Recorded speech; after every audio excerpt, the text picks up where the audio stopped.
business start small. Isang idea lang sa papel at konting capital, maaari ka nang makapagsimula.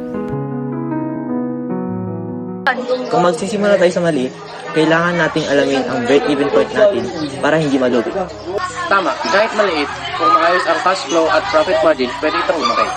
Oo, lahat ng fixed at variable cost ay kailangan nating itak.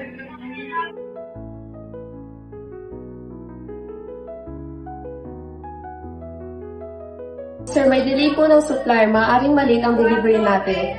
At baka maapektuhan ang working capital natin. Kailangan natin ng plan B. Okay, i-contact natin yung supplier.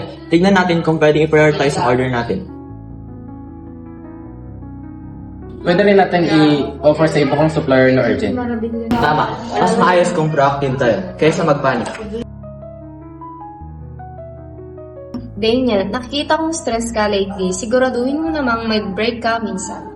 Alam ko, pero kailangan namin i-manage ang budget allocation para hindi madelay ang orders at production. Hindi lang profit ang importante. Kailangan mo din ng balance sa work at sa health. Oo, pangako. Hahanapin ko ang optimal output habang healthy din. So why should I invest in your small business? May plan pa kami at financial projection. Nakita namin yung potential return on investment kahit maliit ang operation. Meron din kaming risk assessment at contingency plan para sa unforeseen problems. Every decision is measured bago namin gawin para hindi maapektuhan ang profitability. Okay, let's start with something small and I'll see what you can do. Thank you so much. Hindi pa namin sasayangin ang chance.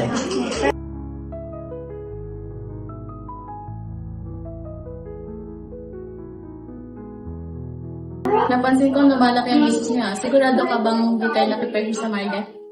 Oo, aware kami sa competition at market demand. Kaya step by step lang kami. Fast-moving industry ito. Dapat ready kayo sa elasticity at preference. Tama, kaya may plan at contingency kami para sa unexpected issues. Business isn't always smooth. Ang mahalaga, matuto at ayusin agad ang mga pagkakamali. Kung may mali, ayusin agad. Huwag na hintayin lumala pa bago may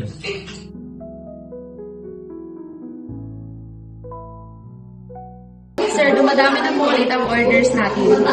Stable pa ang cash flow natin. Kaya pala kahit maliit, pwede pa rin lumago sa tabang effort, efficient, and allocation. Hindi ito tagumpay ko lang. Tagumpay ng buong team at kota ng Panginoon.